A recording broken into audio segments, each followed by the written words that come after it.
Hello, all you awesome people out there. Welcome back to the channel. It is another late fucking Thursday night today. Welcome back to the channel. I'm as always GeekViz Hoover. Thank you for joining me. I'm recording this on February 19th, and what we have here is our final news drop to end off the week as we finish things off with some gaming news here today. So if you haven't already, I did some TV and movie news early in the week, so feel free to check out those videos if you have not already. But now we are about to go ahead and get into our gaming news as we close out a pretty busy week here today.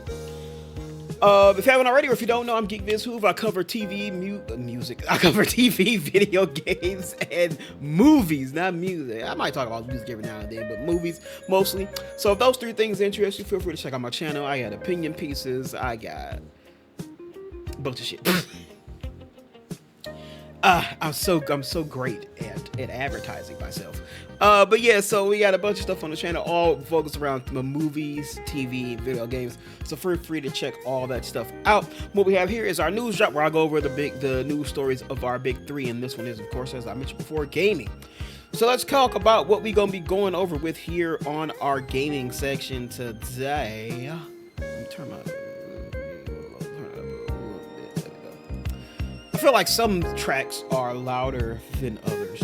All right, so talking about here today, we're gonna be talking about we found our voice actor for the voice of Amy in the Sonic movie. I know it's more of a movie thing, but it's video game enough that I can bring it up here. Also happened pretty damn late. We got some updates on Valve SteamDeck shortages. Honestly, we got a whole string of how AI is ruining everything. So we got some SteamDeck shortages. We got some news on a possible PlayStation 6 delay. Also breaking news that just happened with one of Sony's main studios. A game was apparently still in development that I don't think anybody even knew was happening. We got the DICE Awards winners. We talked about the nominees quite a while ago. I think we talked about them last year. So we're gonna be going over that. No, that was the beginning of this year, right? It was earlier in the year. Yeah, it was earlier in the year. It was actually the first news drop of the year we did. So we got the DICE Award winners here. And then, of course, like I said, we got a bunch of AI is terrible news and how Sony is reacting to the issues being presented by honestly both of the tariffs here in the U.S. and the AI RAM shortage that's being caused by it. And let me tell you right now, it ain't that good. It's not good at all. And then, of course, we'll finish things off with some trailers at the very end. So that's everything we're talking about here today. I guess we're gonna go ahead and jump right into this news. But before we get into it, of course, if you haven't already, like the video, share it, all that good YouTube shit. It's Black History Month. I was supposed to come. I was trying to make a concerted effort to come up with a bunch of fucking joke analogies for the power up of Black History Month, and I never really got to it. So try to go off the top of my head. Black History Month, black people, they achieve Gear 4. So there you go, off the top of my head. So, Black History Month, don't let the black man fail. Help a brother out here. As we get ready to close out Black History Month. I did have an idea for a video I'm going to do for Black History Month, about Blade and sort of the correlation. I'm not even gonna say could be made. The correlation does exist that Blade saved fucking Marvel and superhero movies. But due to the fact that it's taken me like fucking damn 10 fucking months to get this Digimon video done, because I haven't touched it in like five of those months, I'll probably end up doing it in a similar. If I do it, it's gonna be like this instead of a fully like produced video. Unfortunately, I just don't have the fucking free time to really do that too much. But anyway, that's enough for me yapping. Let's go ahead and get into this news. Transition. All right. So Kristen Bell will voice Amy Rose in Sonic 4. Sonic the Hedgehog is one of the most beloved characters in video games, and the success of his recent trilogy of live-action movies has only further proved that fact. As the franchise has continued, each movie has introduced more characters from Sonic's lore, with the post-credits scene in the latest movie announcing the arrival of Amy Rose. While she's silent in that scene, today we learn Kristen Bell will be portraying her in the upcoming Sonic 4, according to The Hollywood Reporter, which I love to see. I love Kristen Bell. Best known for her roles in The Good Place. I was just gonna say that. I know Veronica Mars was like her biggest one. I didn't even know she was in Frozen. I've never seen the Frozen movies. I know Veronica Mars is like her big one, but like The Good Place. The Good Place is so fucking good. I put that on a podcast I did a while ago, years ago, of comedies and sitcoms I highly recommend, and Good Place was on the top of that list. If I can get it on the channel, I might share it or something. But yeah, The Good Place is very good, and like y'all already know, if there's a show, I've explained it before, if there is a show I really love, I will become fans of the people involved in that show individually. And Kristen Bell was like the lead on that show, or co-lead if you want to say that. So I've been a big fan of her. She was also in Heroes too. Played a character who made me realize I should probably rethink my choice, my interests in women. But that came out wrong.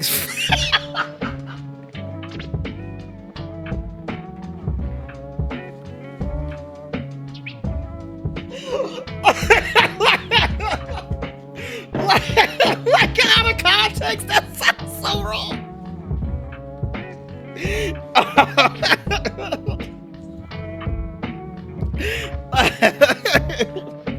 Maybe read.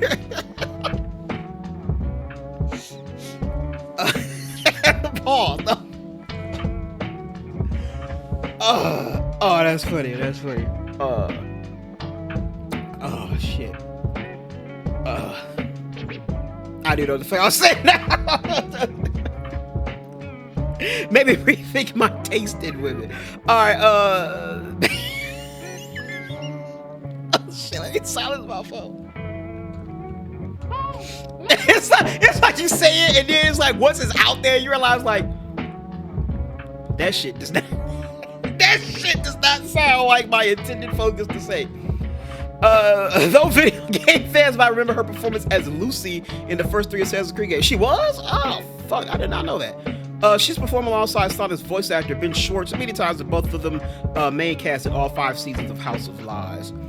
Amy is one of Sonic's most commonly appearing sidekicks, featured in just about every modern iteration of the series, and being playable in a few as well. She's loud, passionate, wields a disproportionately massive hammer, and is also depicted as being absolutely in love with Sonic, though he rarely reciprocates.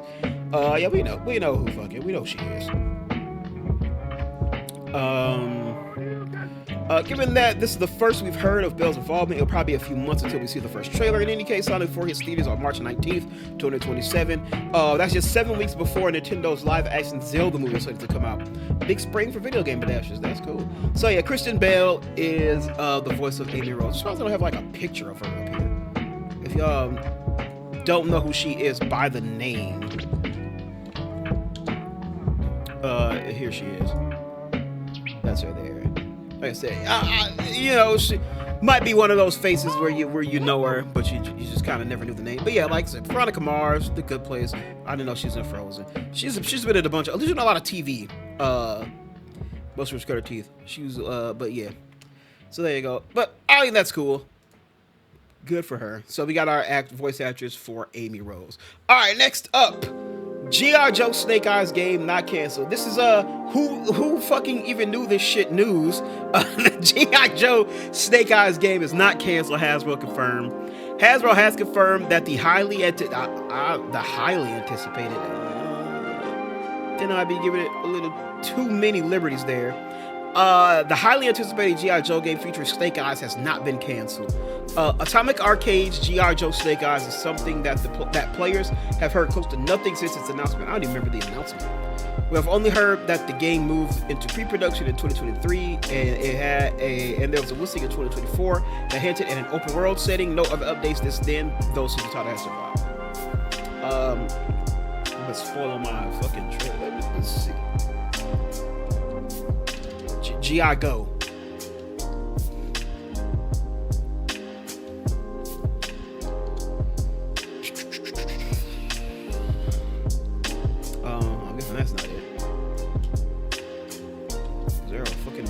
Revel. Yes, a Revel.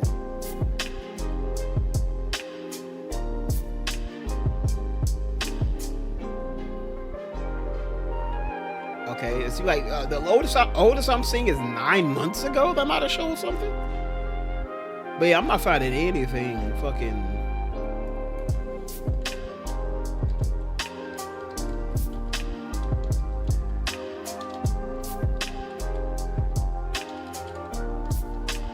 I'm not seeing anything about it.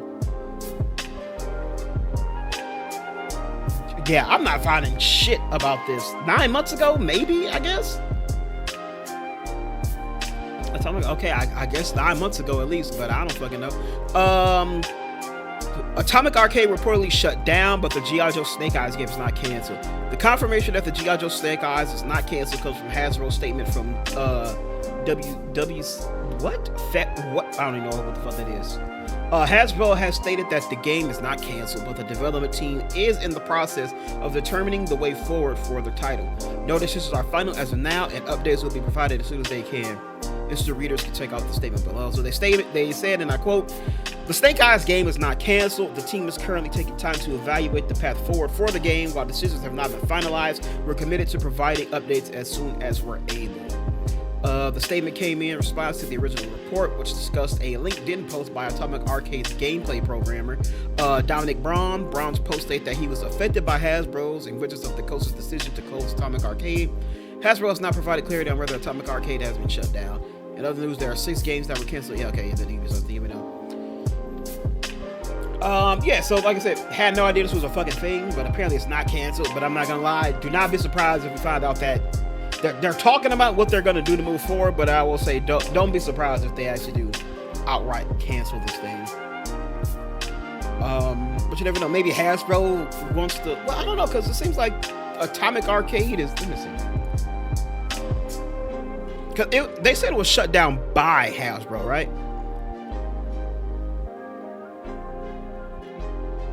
Yeah, so it was shut down by Hasbro. So was this a whole fucking a whole studio just dedicated to making games for Hasbro?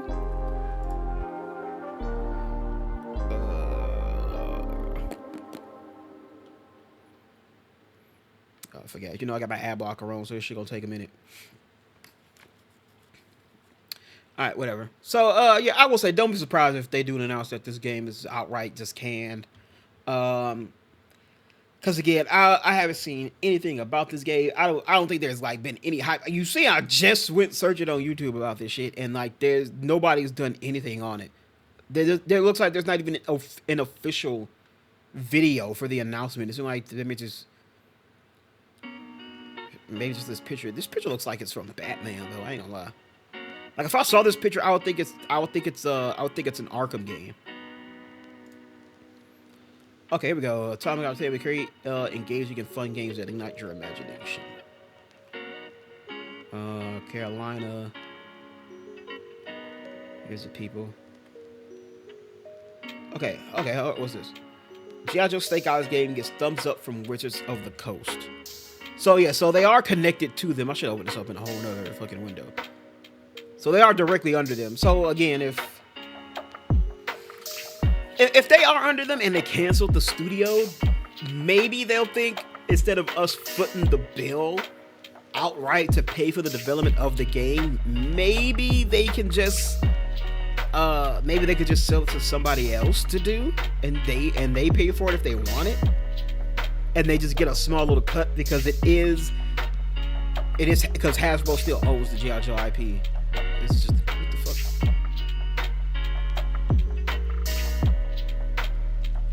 It doesn't even go to an article. Just went to the damn. Okay. What else I got? Alright. But yeah, so there's just that. So, there you go. Alright, let's jump to here, then we'll jump back to that. Oh, it's ready. Yeah, it's ready. Every winner at the 29th Annual DICE Awards. The 29th Annual DICE Awards took place yesterday, February 12th, and the Academy of Interactive Arts and Sciences has declared its winners. Continuing stellar award one, Claire Obscure Expedition 33 walked away with the most awards, with wins in 5 categories, including Game of the Year. Ghost of Yote. I hate when they talk about this. Let's just go down and let's read the actual fucking list and see who won shit. So like I said, Expedition won Game of the Year over Arc Raiders, Blueprints, Dispatch, and Ghost of Yote. Outstanding achievement in animation went to South of Midnight. I'm glad South of Midnight getting some recognition. That was one of my favorite games last year. PK on this one.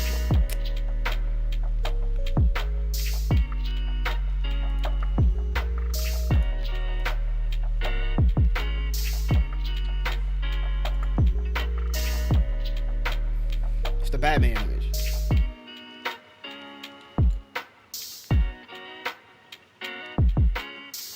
Untitled game in development. We are busy developing our first. This is their first game,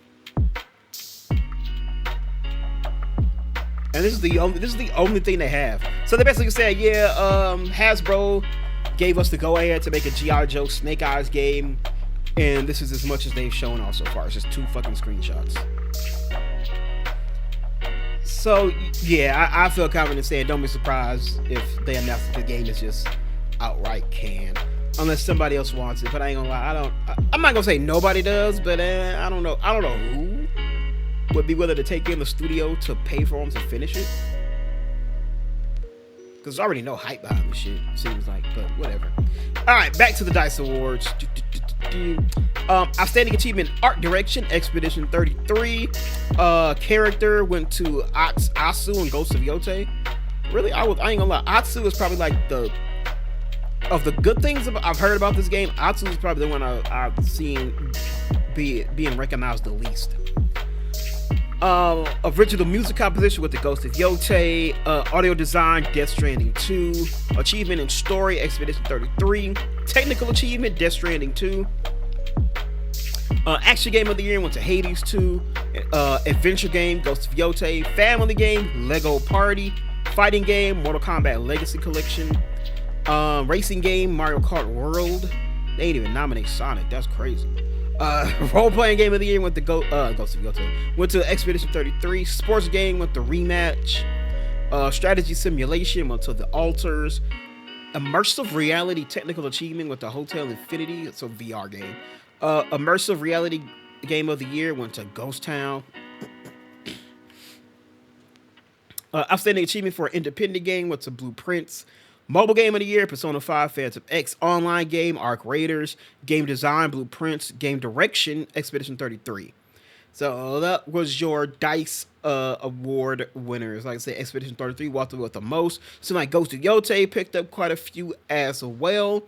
Yeah, performed well, the second most nominated time behind that. Other titles, Blueprints, Death Stranding, we already talked about that. So there you go. So those are all your winners for the 29th annual DICE Awards. So Expedition 33 continues to be. It already beat the record for the most awarded game of all time already, and it's still winning awards. And I will say it is well deserved. They even got knighted. I didn't talk about that, but like the Sandfall Interactive, the developers of Expedition 33, they actually got knighted by the fucking like the fucking French. I don't know. It's the French arm, the French. I don't know. The arts, the fucking main arts thing of France, fucking knighted them for their achievements in art and their contribution to the arts of France. They got knighted, and then the fucking president of France was like, "We need this." We need to shut down video games because kids are staying up late playing games too damn much and they don't want to go outside. It's very weird. All right, next up. All right, this is our. We're gonna go on a nice long tangent of everything AI is affecting in gaming right now. If y'all don't know, because I don't think I've talked about it too much on here. But there is a massive epidemic right now with the rise of AI from every fucking major company out there, despite the fact that that shit ain't making no money and nobody really fucking wants it. With the rise of AI, it also is leading to the creation of massive data centers to keep these AIs running. And when you make these data centers, they also need a massive amounts of RAM for the computing and the memory power. And unfortunately, with that comes the fact that these motherfuckers are buying out all of the RAM from all of the fucking manufacturers, like in bulk. I think two major And granted, this is as of right now, it's more prominent in the PC gaming market.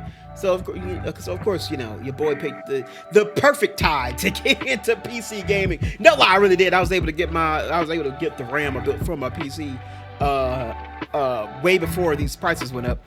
But yeah, so it's a big problem for PC gaming right now, because RAM actually, as they say, RAM actually used to be the cheapest part that you would buy for your PCs. Your most expensive will come from your motherboard, your CPU, your GPU. Now it's the RAM. Like 2 sticks of RAM cost like $4,000 fucking dollars now. Because they're buying it on in bulk. 2 major manufacturers of RAM have announced that they're going to stop selling to us, the consumer, to just regular ass everyday people, so they can sell exclusively in bulk to these fucking data centers and their companies and their fucking billionaire owners. So it's a big problem. It's a bunch of bullshit. And unfortunately, it's also causing problems with the game developers, because guess what? RAM is an integral part of computers and game consoles. So it's being a big problem for these companies who make these things, because now they don't have the funds to buy the RAM, but also, as we'll get to the game stuff as well, if they have to sell these things, that means they'll have to jack up the price for us in order to make the profit, because of how much they have to pay for RAM. And by the way, in order to exit out of our gaming bubble, right now it's affecting gaming the most right now, but don't take this shit, bro. It's going to start affecting everything else. It's fucking 2026. You know how much shit runs on fucking computers and takes RAM? It's affecting us right now because they're the most direct ones, but it's gonna start to affect every fucking thing else as well. So believe that. Just think fucking okay, and also it's gonna affect TV and movies as well. Because you know who else fucking uses computers and desktops and laptops? Fucking filmmakers to fucking edit shit. To fucking edit movies and shows. It's gonna affect them too, because if they have to update and upgrade their PCs, they have to fucking pay a fucking lot for RAM, which means their fucking production costs are gonna fucking jump up as well, which means making movies is gonna get slightly more expensive. Which means, yeah, it's a lot of stuff. So that's the issue right now. So let's kind of talk about how it's starting to affect some of the gaming. And one of them is Valve. The SteamDeck is out of stock in the US as Valve warns of intermediate memory and storage shortages. AKA, we're running out of RAM. There's not a lot of RAM left out there.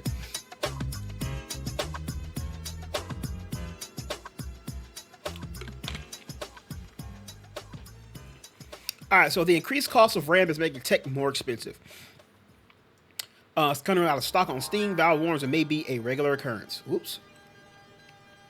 Users have reported at various times over the past couple of weeks that the U.S. Steam store often shows all Steam Deck models are sold out. And while they do sometimes become available on sale again, sold out signs are showing far more frequently than usual. At the time of this writing, all 3 models remain sold out on the Steam store in the US, though they are in stock in the UK store for now. Valve has posted a notice on the Steam store informing players that Steam Deck availability may continue to fluctuate due to the ongoing issues with memory costs. The Steam Deck OLED may be out of stock intermediately in some regions due to memory and storage shortages. Steam Deck LCD, the 256GB, is no longer in production, and once sold out, will no longer be available. Earlier this month, Valve confirmed that it's announcing the pricing of and release date of Steam Machine and the Steam Frame device due to the rapidly increasing price of PC components. Yeah, remember Steam a couple months ago, like right at the tail end of last year, announced that they're about to make a console, the Steam Machine, the brand new Steam GameCube, and they had a whole thing with frameworks with the VR headset and shit. They announced that. We haven't heard anything since then, and it's because of this. Because of the memory and the PC component prices, the RAM prices. They don't know what they're gonna price this shit because the price of RAM is so fucking high. So they don't know what they're gonna price it, and they want to make it competitive. So they want to price it so that it's consumer friendly. But with these RAM prices, they don't know what they can do. So they're holding back any more announcements until they can get a clearer vision on what that means. But the entire tech industry is bracing for what some publications are dubbing Ramageddon, as memory is becoming increasingly scarce and exponentially more expensive. Whereas the global chip shortage of the 2023 was mainly due to COVID, yeah, I remember that, the current memory shortage is mainly attributed to AI data centers buying up huge quantities of it, resulting in DDR RAM prices reportedly rising as much as 172% through 2025. God damn. Analysts and tech companies are both predicting the situation could have drastic effects for the entire tech industry, with companies such as Apple and Tesla warning that production will be constrained in the future. Exactly. So, I know they aren't gonna watch this, but for any of you fucking Apple heads, all you iPhone people who gotta get the newest, latest, greatest iPhone as soon as it comes out, that's gonna be affected too. Actually, every phone is gonna be affected because fucking phones run on that shit too. So the price of the price of cell phones is gonna go up. The price of tablets are gonna fucking go up because, again, these fucking billionaires don't give a fuck about us, and they're trying to sell this fucking AI shit to us, even though nobody is going. By the way, it's been proven that AI is not making money in damn near any fucking avenue. Even the most well-known AI on the market right now, ChatGPT, they're not making any fucking money. I think they just have to introduce ads on there too.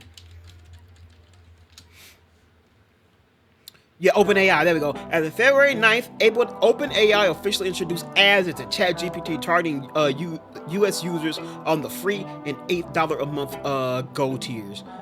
So they introduced ads on the free fucking version because this shit doesn't make money. Barely anybody is paying for the $8 a month, and I think there's a $20 one too, right?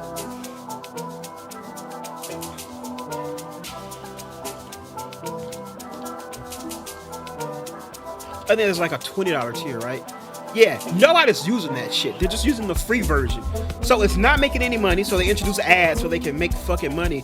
But none of this AI shit is making money. It's like the big wave right now. They're implementing everything into this fucking Gemini. Even on here. Y'all can't see it because I'm blocking it. But even fucking Google has fucking this whole thing is fucking AI fucking, you know, shit right here. AI mode right here. Fucking Gemini right up here. Everybody's working to have a fucking AI thing, but guess what? None of them are that fucking good, and none of them are making money. Yet they got these data centers buying up all the RAM, shoot up all the prices of RAM, shoot up the prices of PCs. They're about to shoot up the prices of console, and even delay the release of consoles. We'll get to that later. Fucking poison in the air. Which also, by the way, y'all heard about? We on a tangent right now. Y'all heard about that Memphis data center? And it's apparently causing a bunch of environmental fucking problems. Look, I'm trying to make a point. I don't want to use the AI feature, but you know, this shit is gonna take forever to fucking load into it. But it's causing a bunch of like environmental issues. It's like poison in the air. It's fucking taking up all the water. You know how much water they also need to use for these fucking AI data centers? So they're fucking poisoning the air, and they're using up all the goddamn water. Just so these billionaires can fucking make money off of us. Yeah, AI built an illegal power plant to power its data center. They're fucking building AI data centers in goddamn power plants just so it has enough power. Fucking pumping smog all into the air on overtime. Just fucking got coal just burning in there. Fucking working OT. Fucking just to fucking heat up the fucking data center just so some motherfucker can ask Grok to fuck. You got these power plants just pumping smog and coal into the air just so some motherfucker to fucking make some fucking child porn, bro, on fucking Grok. Like what the fuck are we doing? But yeah, that's the problem. So Bloomberg reported this week that Sony considered holding back the release of the PS6 to 2028 or 2029, given that the bottleneck of the memory production could have a larger impact. And that perfectly leads into our next section. The PS6 launch could be delayed multiple years by the AI hyperscalers, Rising memory costs could torpedo a carefully orchestrated strategy. Companies across tech are freaking out about the worsening memory chip shortage. It's already delayed pre-orders for the Steam machine and could torch Sony's plans for the rollout of the upcoming PS6. By the way, they did announce that there were already hints that the PS6 could be dropping to 2027 or 2028, which means, either by the end of this year or the start of next year, we would probably start to seeing them announce that the PlayStation 6 was coming and finally start the hype train for that. But reports now suggest that Sony is considering delaying the next hardware generation until 28 or even 29. That's according to Bloomberg, whose latest reports on the AI-fueled memory crisis includes two sources familiar with Sony's thinking, who claim the console manufacturer is already considering pushing its PS6 launch plans back by a year or two. The report claims that the delay will have big consequences for the company's carefully orchestrated strategy to transition users from the PS5 to the upcoming hardware. So specs leaked last summer. Sony was prioritizing trying to keep its hardware affordable, even as it ramps up power in a solo console arms race with ever diminishing returns. Speculation was that more moderate spec improvements could keep the PS6 range at a price of about $400 to $600 instead of the $700 to $1,000. Sony is also believed to be currently working on a handheld that would be able to play PS5 and cross-gen PS6 games, particularly scaling down performance to keep up with high-end blockbusters. Why would a single component price shock delay an entire console generation? In the past, Sony might have released a much more expensive machine to compensate, but in recent years, as the total footprint of the console gaming market has plateaued, companies have faced pressure to be more aggressive on price to compete with free-to-play ecosystems that are still thriving on old hardware and weaker devices like smartphones. Basically saying they seen how much of these people are still on the goddamn PS4, still playing Fortnite and goddamn Roblox, and they like, okay, so if we want people to actually move up and get off these old ass consoles, we need to make sure that the next one is priced effectively. Sony actually ended up winning the recent holiday sales quarter against the newly released Switch 2 in part by slashing the price of the PS5 with a big Black Friday discount. Speaking of the Switch 2, whether Nintendo will be forced to raise the price of its new console is another big question posed by the memory shortage. The company has previously told investors it has inventory and contracts to help it weather volatility in the first half of 2026, but if conditions persist, it will have to reevaluate its pricing strategy. So the Switch 2 also might raise price. Did I say this word right?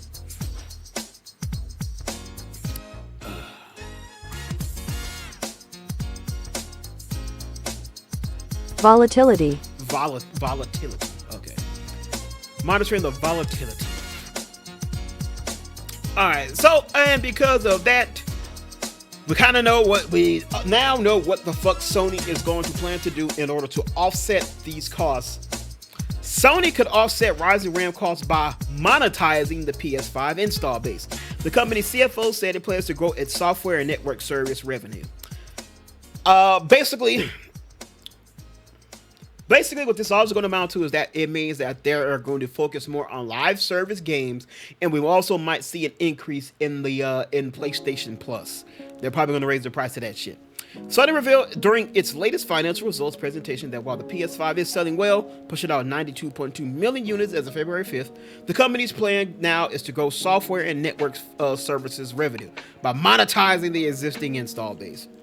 According to Automile report, Lin Tao addressed concerns during the presentation about securing enough PS5s to meet the demand in wake of the ongoing memory chip shortage. Tao stated that Sony is already preparing to gather the minimum amount of memory chips necessary to meet the year-end sales season.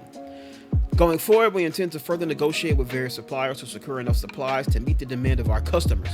Sony, the company's goal is to minimize the impact of rising memory costs by focusing on monetizing the install base and growing software network. We will continue to monitor the situation while working to minimize the impact of profitability too.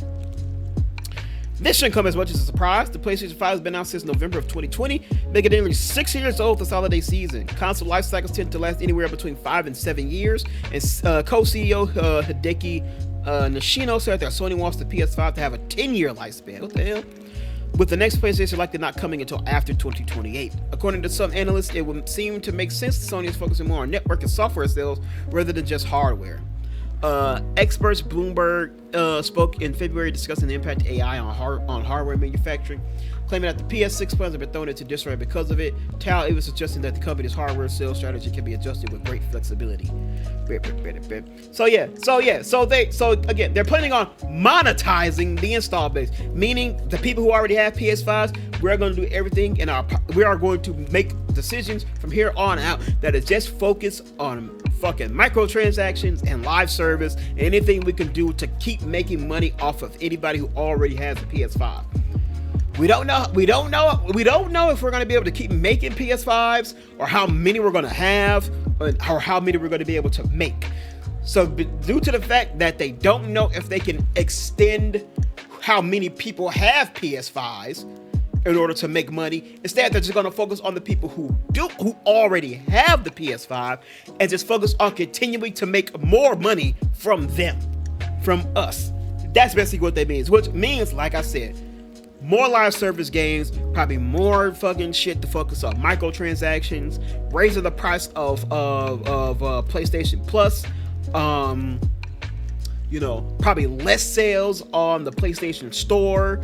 So expect to have more fucking digital games just be full price for longer on the game, and that's everything that means there. And for anybody who doubts that, we got this story. This shit just dropped today. Bluepoint Games, Sony's famed remaster studio, is being closed as the fallout for PlayStation's disastrous pivot to live service continues. The unexpected shutdown follows the cancellation of the live service God of War Bluepoint was working on. Sony has confirmed a Bloomberg report that saying that Bluepoint Games, the Sony-owned studio known for its remasters, including Shadow of the Colossus and Demon's Souls, is being closed in March. The shutdown will reportedly result in roughly 70 people being put out of work. Following a recent business interview, the decision was made to close Bluepoint Games in March. Sony rep told PC Gamer, Bluepoint Games is an incredibly talented team, and their technical expertise has delivered exceptional experiences for the PlayStation community. We thank them for their passion, creativity, and craftsmanship. Based on that description alone, you might think Bluepoint was a team worth holding on to, and it's not just empty words. There's a long history there. The studio was founded in 2008 and handled the PS3 remasters of the God of War 1 and 2, which were released the following year. Numerous other remakes followed over the years, most recently the 2020 update of Demon's Souls for the PS5, that, despite our great hopes, never came to PC. Sony acquired Bluepoint in 2021. More recently, Bluepoint was working on a live service God of War game, but Sony pulled the plug on that and several other projects following the disastrous release of Concord. Sony said in 2022 that it wanted to release 12 live service games by 2025, but by that time, 2025 rolled around, it would cancel 8 of those projects and effectively walked away from the entire strategy. Yeah, I doubt that. Okay, I'll admit, I didn't read this before we got it, so I will admit, this kind of kills the point I was trying to make. But it still sucks that they canceled this fucking studio. They're mostly focused on remasters. They could have just been making more remasters. But yeah, unfortunately, they closed them down. They were working on the live service God of War, which, like I said, kind of defeats the purpose of the point I was trying to make. But yeah, I still expect them to fucking continue to keep doing live service games. Probably not do as many as they were planning to make, but they still clearly are going to make live service games. They just announced that Horizon one, Hunter's Gathering, whatever the hell it was called. So yeah, this may not bode well for Sony's one-time crown jewel studio Bungie. Destiny 2 is in dire shape. Sony is visibly running out of patience with it, and it's entire. Well, what are we talking about Bungie for? Also, yeah, we got Marathon coming in March. So again, like, it's not the fact that they completely stopped making them.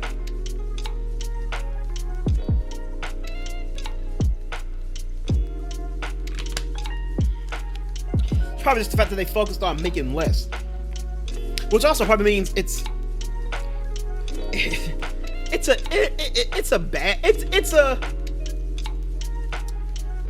like they get the point, but like they still probably they don't get like, but the goal is still fucked up. After the disastrous release of Concord, they probably know that they have to kind of get back a lot of faith from gamers, especially when it comes to PlayStation based live service games. So they probably said, okay, Let's trim the fat. Let's cut down how many we do, and let's focus on making quality work of the small number that we are going to release.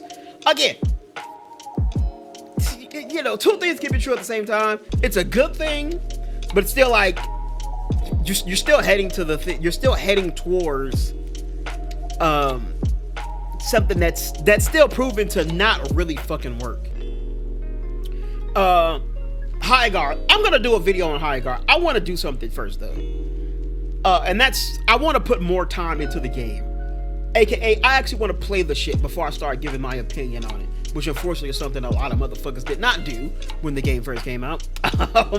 So I actually want to play some more high guard, and I want to make a video all about high guard. Mostly because it's the thing that's getting a lot of views, right? I ain't gonna lie. Sometimes you gotta play the game. Sometimes you gotta feed into what's working.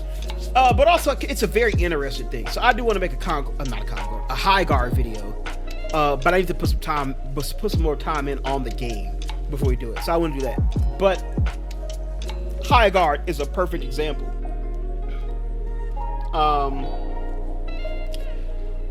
What was I saying? And the reason I haven't been playing it is because one, that is a very hard market to break into. Y'all know I'm not a multiplayer game. I'm not a big live service game. It takes a lot for me to get into them. And even when I do get into them, I don't stick around long. It's very spotty.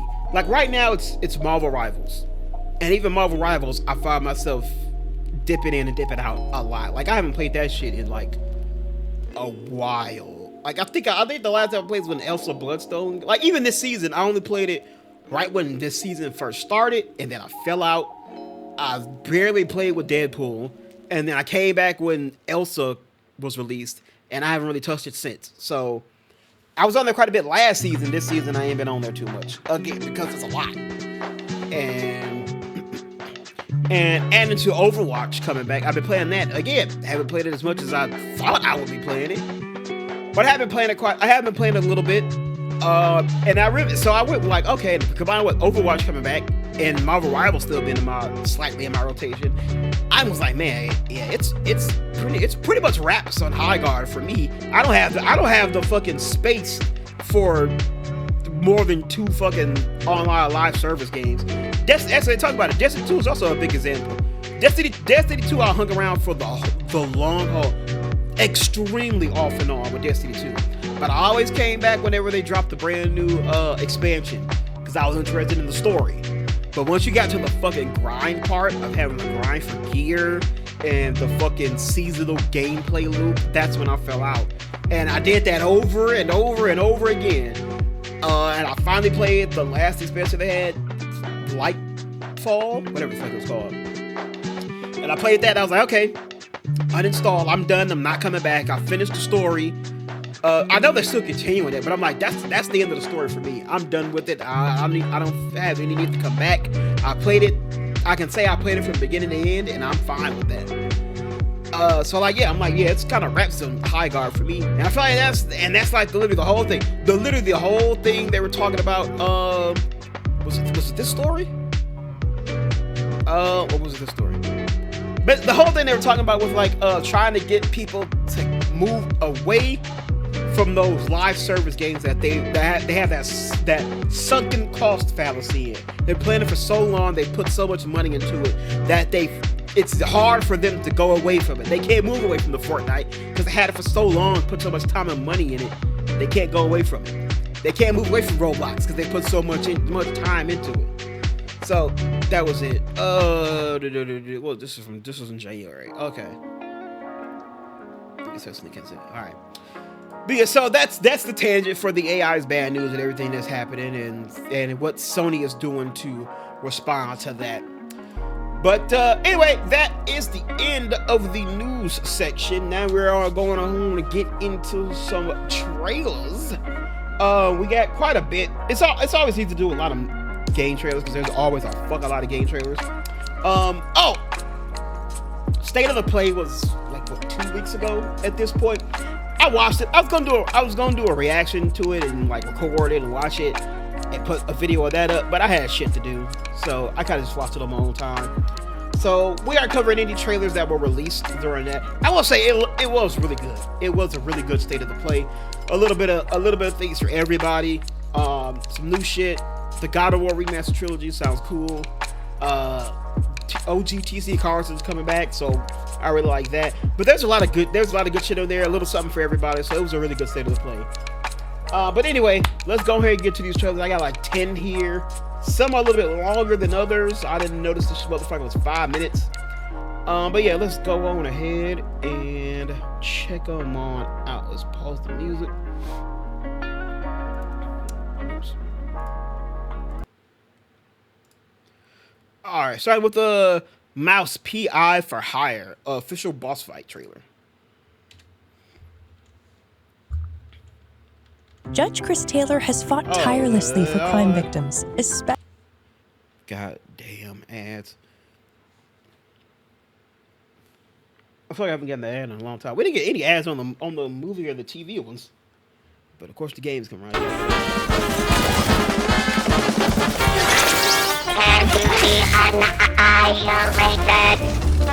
Whoop, nope, I don't want that. Not even one iota.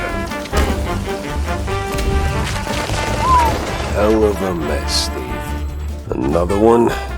Please tell me they didn't go for the rule of 3.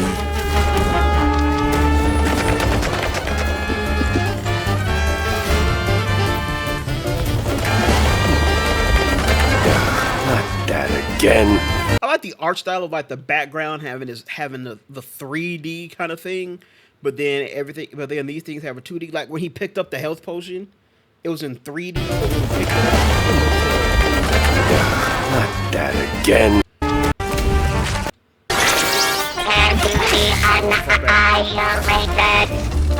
Whoop, nope, I don't want that. Not even one iota. Hell of a mess, Steve. Another one? Please tell me they didn't go for the rule of 3. This voice sounds familiar.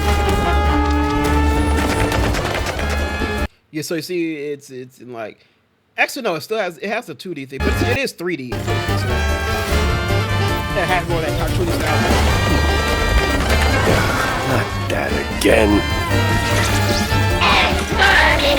No entry gets through the I gate. fight it 3 times. Yeah, I jinxed it, didn't I?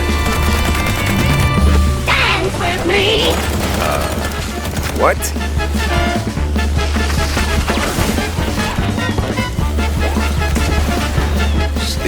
Steve, even for you, this is a bit much. March 19th? What's this now? And That looks pretty cool. Can't lie. Looks alright. God damn. Look at this AI. Look at this shit. Look at this bullshit. This is what they poison in the air and taking all the water to do. Some dumbass IQ AI ad bullshit. What the fuck is that? Also, what the fuck is it when I make my fucking movie? I make my goddamn movie news drops. Nothing happens. And then right later on in the fucking week, I give it 2 weeks and barely anything big happens. And then the week I make it, later on in the week after I do it, something big happens. The goddamn Toy Story 5 trailer just dropped today. Should we watch it? Should we watch it at the end? I don't know. We'll find it. We'll see. Oh, it's a failure.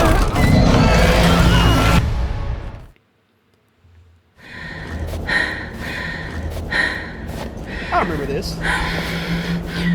I forget where I saw it, but I do remember seeing this. Was it at the Game Awards? Looks like a reflection. The escape pod? Thomas? Pretty far from the crash site. But it could be Thomas's escape pod.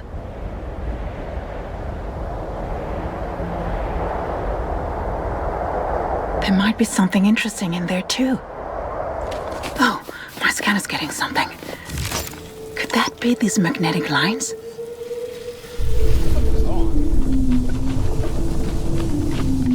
PlayStation. I think it is. Those look like the PlayStation triggers. I guess there's no button here. Oh yeah. I don't know what this is, but it changes everything. Thomas Cross to unknown base. ESA-led mission Hope 1 in distress after emergency landing. No luck here either. The main power's offline. Ooh, that frame rate. There. The fence is broken. That's my way in.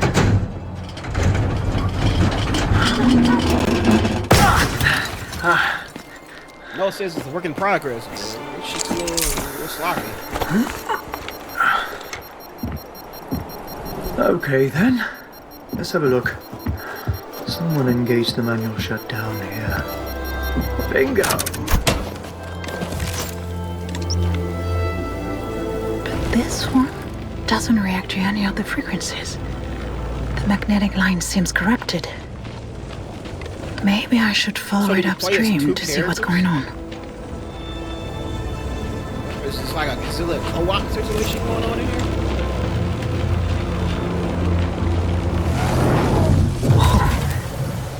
Did I just fix that line?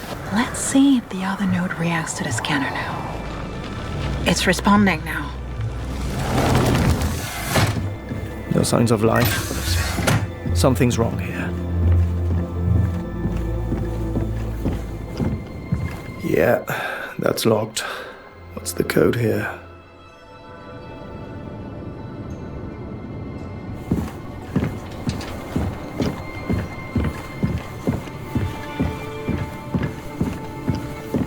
Looks like they left in a hurry.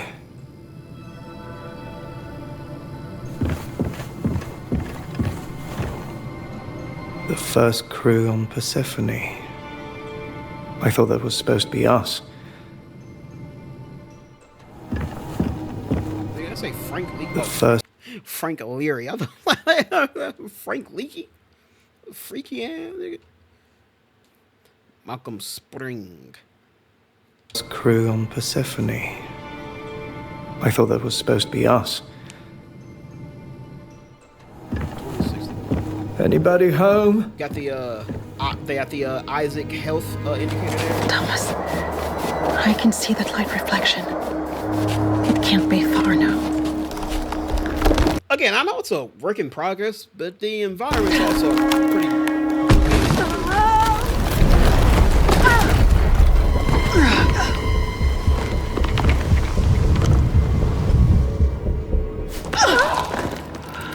Another close call. If I fall here, no one will ever find me.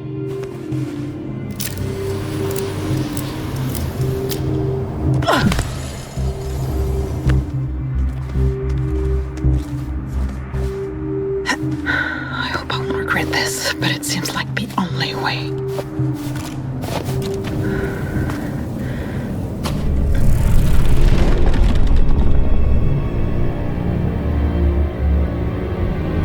Holy shit. Oh shit! It's a smoke monster from Lost. One step at a time.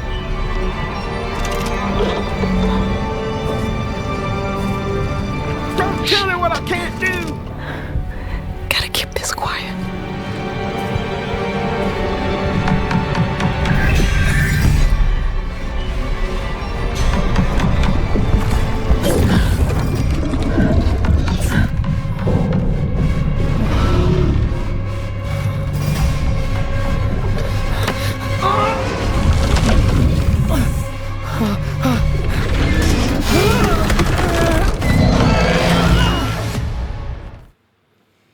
Leon. Spring 2026. Oh, this was. This is from Don't Nod. No wonder it looks like that. So I'm sorry, but yeah, okay, yeah. No wonder. Don't Nod is a very They do the Life is Strange game, so like they have a very distinctive style, and it's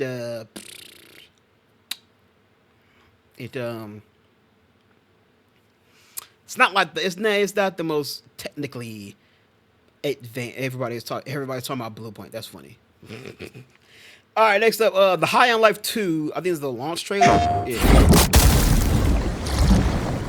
We aim to refine and repackage the human experience into a single, long-lasting, easy-to-ingest tablet for everyone in the galaxy. Humanzapro.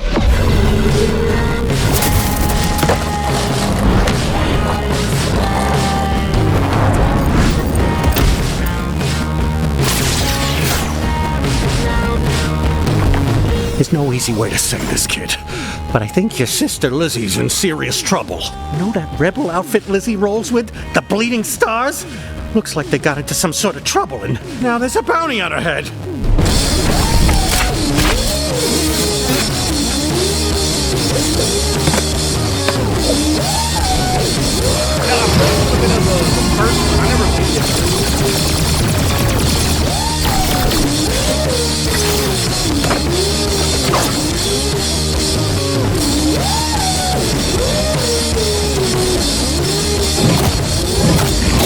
You got this, Lizzie?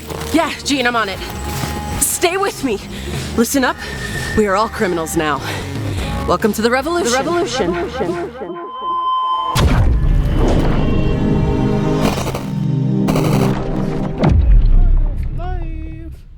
Yeah, I played the first one. Here, I'll show you. I'll demonstrate. Okay.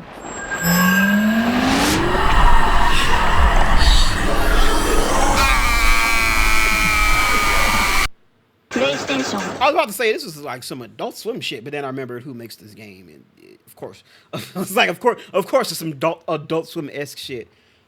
Yeah, I played the first one quite a bit. I never finished it. I enjoyed it, but it got lost in the shuffle. So it's kind of probably the same thing for this one. Just I'm already so fucking behind.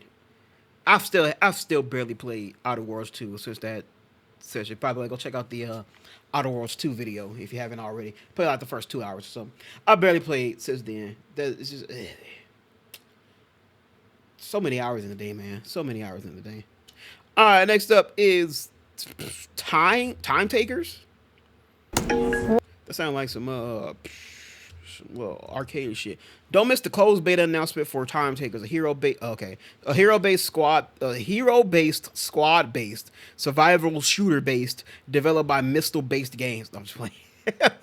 Players will be brought from all walks of history to compete in 3-person squad matches with a time-based dynamic. Master the game's time energy mechanic to level up and transfer. So it's a hero shooter.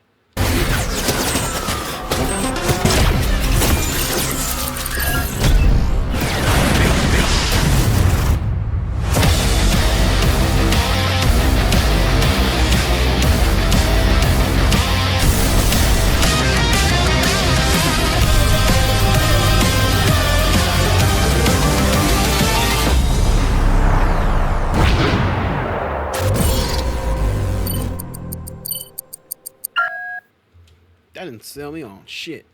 Mother, why they got like fucking knights and samurais? They got them fucking shooting guns. That's weird. Yeah, it's a samurai. A fucking samurai with a goddamn laser gun. What the hell?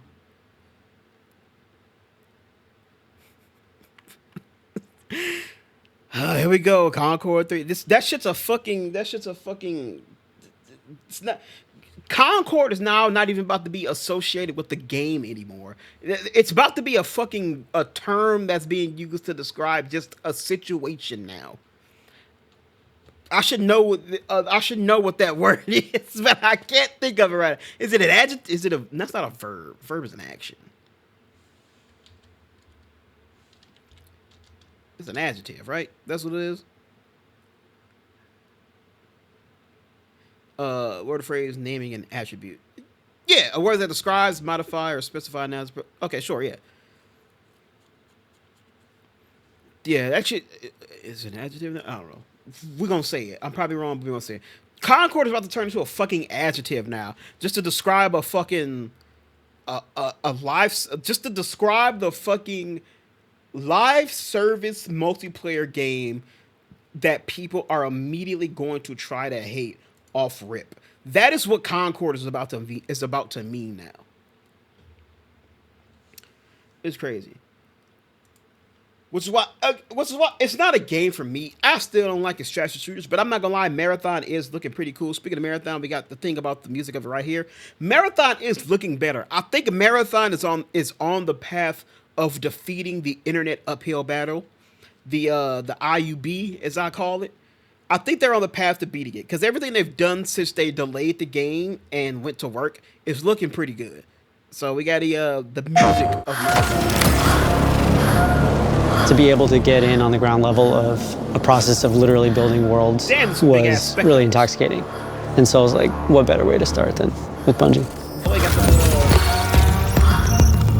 unlike maybe more. What's that nigga's name? What's that nigga's name from the Proud Family? Oh shit! What this nigga with the big ass head?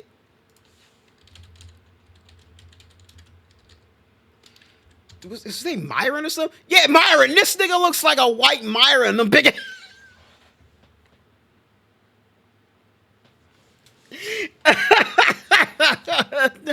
Brother got the Myron spectacles on, boy. Damn.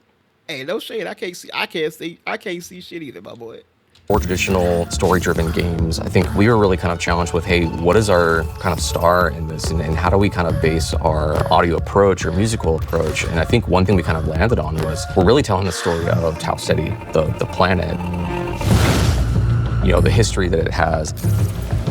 There is no central protagonist, you know, where we can kind of say, like, this is the hero's theme. Our hero is the world.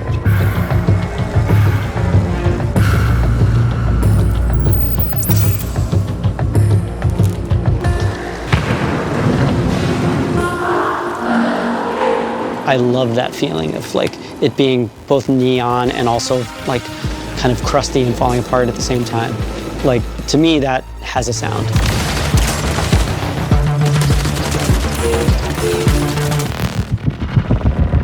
Something that was really inspiring about the concept of the game was that you relinquish your human body for a runner shell. You hold on to your soul. You take you with you, but you leave your body behind. I thought, what better way than to like take the human voice, which is like the soul of your person, and transform it into these playable instruments. These like these little recitations. It's almost like they're a code, like some sort of transmission, you know? It's like what's left over. It's like what's left over from this colony that's disappeared. I was inspired by these natural environments full of like bugs that are half mechanical and have escaped from the lab, or like, you know, things that create kind of creaks and whispers. Yeah, that track was kind of fire. I was digging it. A code, like some sort of transmission, you know? It's like what's left over. It's like what's left over from this colony that's disappeared. That Jay-Z I was inspired by these natural environments full of like bugs that are half mechanical and have escaped from the lab, or like, you know, things that create kind of creaks and whispers. You know, you can hear. One of the things that I did early on was this piano that's behind me is prepared with all kinds of crazy stuff stuffed inside of it. The primary way that I modify the piano is just with poster tack, like poster putty. And depending on where you put it on the instrument, you can get different colors, more muted. Sounds crazy. Starting from an instrument that's totally acoustic, lots of mechanical distortion. Hey, I was joking, but I always appreciate somebody who's always just genuinely excited for what they do, and I can feel it. I can see it with this guy. So like I really appreciate that. As a fellow wannabe artist, I can always appreciate when somebody is excited for what they do and what they human performance, microphones, and it proved to be an essential resource. That instrument felt like a really fun place to start when designing a very high-tech score. I shouldn't say you know, I have a whole ass. This I use a lot in a section of the score for the game. You can hear that sort of fluttering instrument.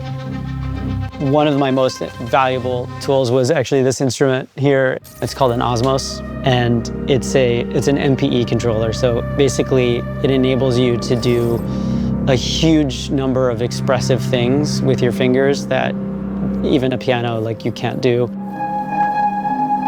This is so responsive to touch, to motion, that you can present musical ideas that are not really accessible any other way. I'm just like looking for the emotion in every little thing. And I think ultimately that's what it is. You know, it's like I'm painting with feelings.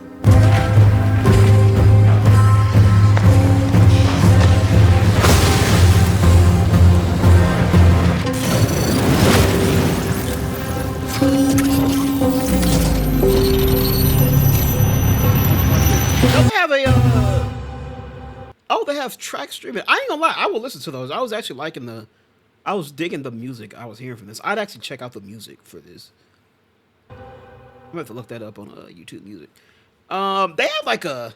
Does it say it on the description? They have a open play test happening pretty damn soon, don't they? Oh yeah, play the Marathon Server Slam weekend from February 29th to March 2nd. That's like 2 weeks of being able to play. Again, it's free. It's a test. I might jump on. Actually, never mind. That's 4 days. My dumb ass. I'm thinking like that's this week. I don't know why I have it in my mind that this is the last week of February.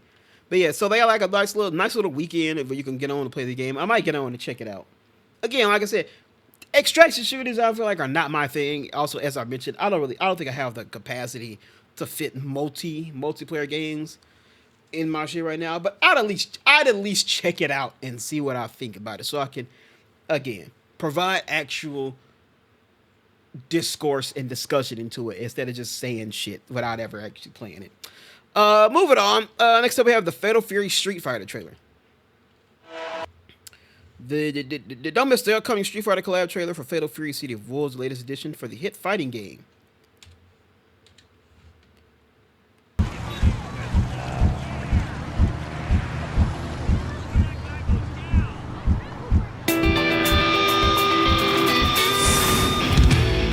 So this is gonna take you for a ride. Fatal Fury.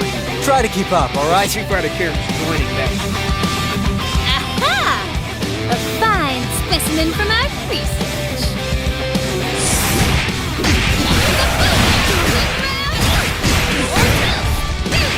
Yes, I'm guessing. She has the Yuri skin, and he has the. I think that's Ken. I don't know. Street Fighter, they like redesigned and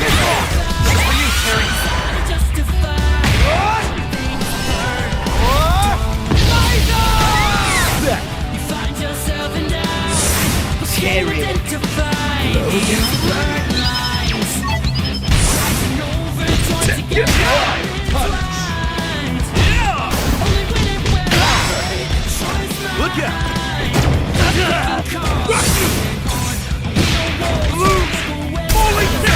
Bridge.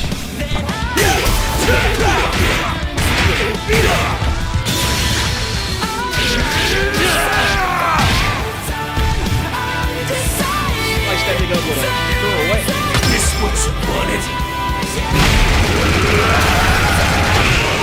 Escape the hungry wolves. Fatal Fury, City of the Wolves. I ain't gonna lie, I thought it was Street Fighter characters appearing in the game. It looked like it's just motherfuckers get Street Fighter skins and moves and shit. That's it. Other new content with the update, including new alternative costumes for Rock and Prisha, inspired by Street Fighter's Luke and Yuri. New crossover skills. Kage Terry as a special boss supposed to be like a Kuma more. Okay, see, I thought Street Fighter characters were going into the game, but no, apparently it's just skins and moves and shit. Okay, all right, whatever. What's Showgunners? In the arena, every move counts. Every step is a gamble. Every shot, a headline. So you better pay attention. Outsmart the arena. You know, this looks like outplay your that game for rivals the Wii. Mad World. This looks like Mad World for the Wii. and outlive just in color the show. Because to the world, you're just an entertainment. It's like that mixed with a little bit of you're here for Demolition something Man? more. Demolition Man or the Running Man? That gave me absolutely nothing. Calibator and Artificer. I don't know any of them. Good Share Entertainment. I don't know any of them. Enter a brutal reality show set in a dystopian future. Face heavily armed psychopath leads to traps and twists. Yeah, it's just fucking Mad World. The Running Man. There was the Running Man I was thinking of. What's Demolition Man about? Ain't Demolition Man very similar?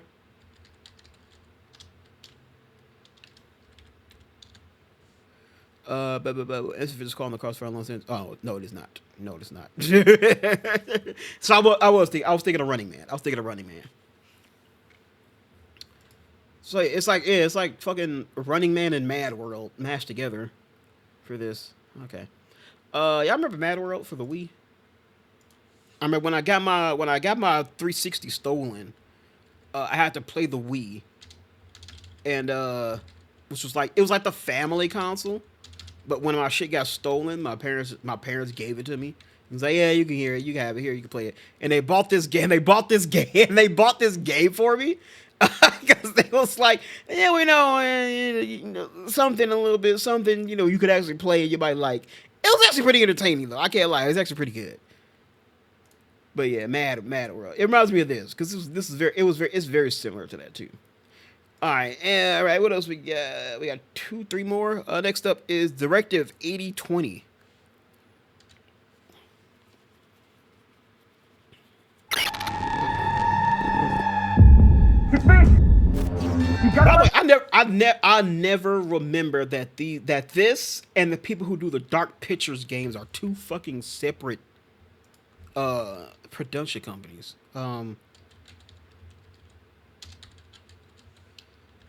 Who does this? Oh, they do do those. They are the same people. Okay.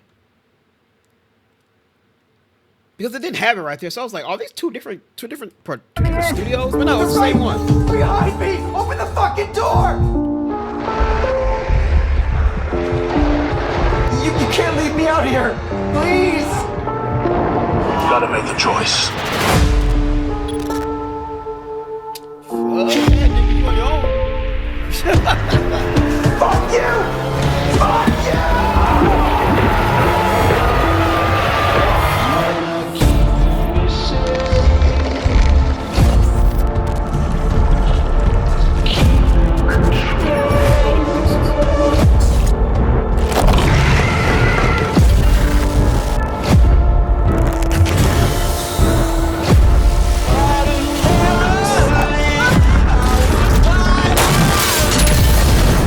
Goddamn step.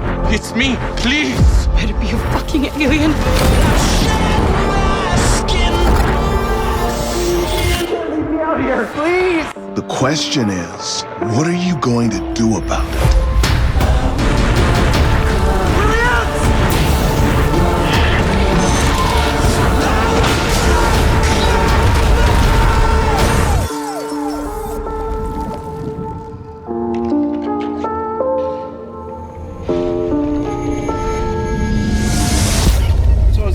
A little bit of like the Thing.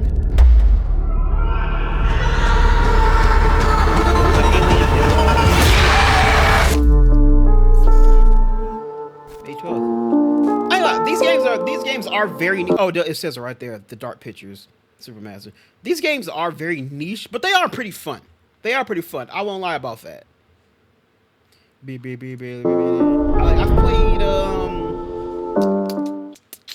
I've played Until Dawn. I played another one of these too. I played another one of these. No. I know I played another one of these. It was one of the early ones. Man of Madonna, was that it? No. Why they make this? They legitimately make this shit like box art. That's crazy. It's really good though.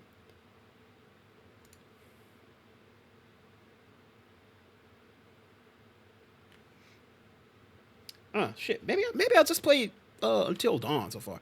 I swear they had another very early one that was different. Didn't it have something before the Man of Medan?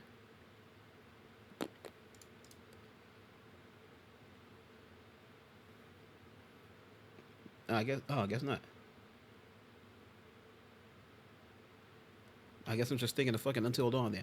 All right, whatever. Moving on, we got the Skate Core update for not Skate, because fuck that game. This is Session. We're back with our final release of the 2025 Session Roadmap. This update is solely focused on the core of our gameplay and getting all features as close as possible to their intended final version. We have performed a pass at the major physics and navigation issues hindering Session's gameplay. The first stop was ensuring that we had a better weight distribution when on board and cruising, avoiding your front truck diving off the sidewalk or drop, and allowing for better overall navigation. These changes allowed us to address the player being unrealistically pulled up from banks, making it harder to predict your line. You should now be able to consistently gauge your speed and line up your tricks when skating transition. Following along with none of this jargon. Full release, partial release, and no release grind input modes have now been merged into one, meaning players can transition right into their grind input from their pop input without releasing the sticks. However, you will need to release the sticks after performing a flip trick before your grind input. This change was necessary to account for the addition of Casper slides and Primo slides into the full skate ecosystem in Session. As part of our push to achieve our true SkateCore V1, we had to address the much overdue experimental menu. It is important to note that these features strongly influence the main control scheme, overall feel, and flow of the game, so certain concessions had to be made. All tricks and options from the experimental tab have now been relocated into other settings. Casper and Primo can now be found in flip trick settings, lip tricks can be found in grind settings, and finally, city life and map layouts can now be found in the new map menu. On our journey to achieve Session's true SkateCore V1, there have been a lot of gameplay fixes for this update, so let's just go through some of the highlighted ones. The skater's feet now look more natural when performing low pop nollies and low pop ollies. You no longer fall when doing board slides and lip slides on ledges. Smith grinds on ledges have been improved. Wheel bite friction now functions as intended. The board no longer fully detaches from the skater when performing one-foots. The skater's knees no longer go through the character when popping off steep ramps. The small manual or nose manual on landing after manual catch no longer occurs. The skater no longer hops off the board when landing after a manual catch. You no longer fly out of a grind or slide on kinked rails. Riding into grinds or slides on curbs or pole jams have been improved. And finally, popping out of blunt slides no longer dips the nose on landing. There's a lot more gameplay and bug fixes in this update, so check out the dev blog for the full list. And that's a wrap on Session's 2025 roadmap updates. Thanks again for your continued support of Session as we continue to push our gameplay core to its full potential. Check out our socials and join the Discord to stay up to date and in touch with the studio and dev team. Thanks for watching and enjoy the update. Now look, I'm one. I always say I at least want to give a game a try before I talk shit. I don't like this whole internet discourse that's happening nowadays, where the cool thing is to hate on something before it's even out or before you play it. I will make an exception for Skate. I was so excited for that game, but then the moment they announced that bitch was gonna be a fucking live service game, I knew it was raps. And I seen that you got to go to they send you to the store like 7 times in the fucking tutorial, and I was like, yeah, nah, I'm good, bro, I'm good. So it was like a beta, but they acted like it's like a full game. It's on like season 2, but I swear that shit was the fucking beta. They didn't release the full game. And finally, we got the Re-Animal launch trailer. I think this is already out, but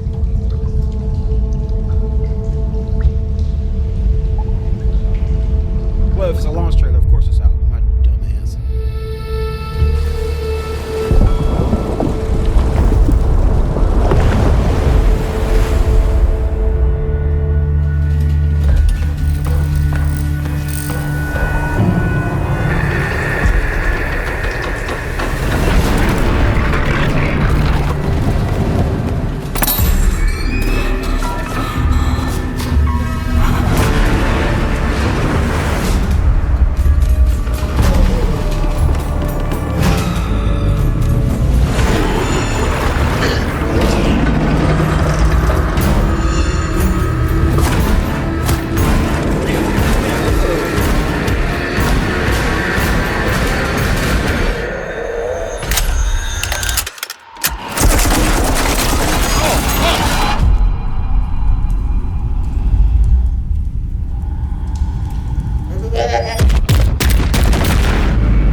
Yeah, like I said in the start, this is made by the team that made Little Nightmares 1 and 2. They did not make Little Nightmares 3. but they made this. So anybody who was disappointed by Little Nightmares 3, just know this is about the same team. So you might be satisfied with this. So yeah, that actually, you know what? Both of these are out. Let's see how they did. Let's see, 93% on Google. That's just Google. Where's let's look at Metacritic. Let's see. Very positive. About an 80% Metacritic score. 8 from users. So pretty damn high scores here. This is doing pretty damn well. So again, if y'all was disappointed about Little Nightmares 3, go ahead and check it out. Let's check out height on life. High on Life 2 though, 72. 72 Metacritic, 5 from critics. So High on Life 2 is about mid. Which I'm not gonna lie, kind of expected. I feel like it's definitely a game that's not for everybody. You know what I mean? It's not the most graphically impressive. It's not the most, the gameplay loop ain't really that interesting. It's mostly just based on like the personality and the humor. And granted, the humor, if you're into that, it's very specific. PlayStation has the lowest, PC is in the middle, Xbox has the highest. So there you go. So both out. Reanimals seems to be has higher scores than High on Life 2 does. So if you're interested, there's that. But yeah, so with that is the end of our news stories, which means that is the end of this episode of News Drop. If you watched to the very end, thank you all so much. I very much appreciate you watching. Again, like I mentioned, go ahead and check out the other stuff on the channel. I'm watching all of the nominees for Best Picture. I'm not gonna lie, I've not had a lot of time, especially with me doing the news drops this week. So I'm far behind on my I just watched videos, but I got the scripts done for Frankenstein, The Secret Agent for Oscars March, because I'm watching all the Best Picture nominees. I got the scripts for both of those done. I just got to record them. And I finished Wonder Man, so I got to write the script for that and type that up. So we might record those tomorrow and Saturday, maybe. So they'll be up over the weekend at the start of the week. But yeah, F1 is next up. I got a small break, at least for a little bit, because I think Paradise actually drops. I think Paradise drops this fucking next week. Shit. Yeah, Paradise drops the 23rd. So Paradise drops in like 4 days. So it's not much of a break at all. But that's coming out. Hopefully it's a weekly one. Actually, no, I hope it's not a weekly one. Because because then everything drops in then I got 3 shows that drop in fucking March. So I hope it's not. But yeah, so that's up next. So I got those 3 so we got a lot to catch up on. But I am still doing them. I'm just a little behind because I haven't had time to record all those because, again, there's so many hours in the damn day. Like I will literally be in the band in about an hour and a half. So there you go. Anyway, thank you all so much for watching. I very much do appreciate it. Check out the rest of the channel. Always, as everybody, always remember to stay watching, stay playing, stay awesome, and of course, most importantly, stay safe out there. Until next time, everybody, fuck ice and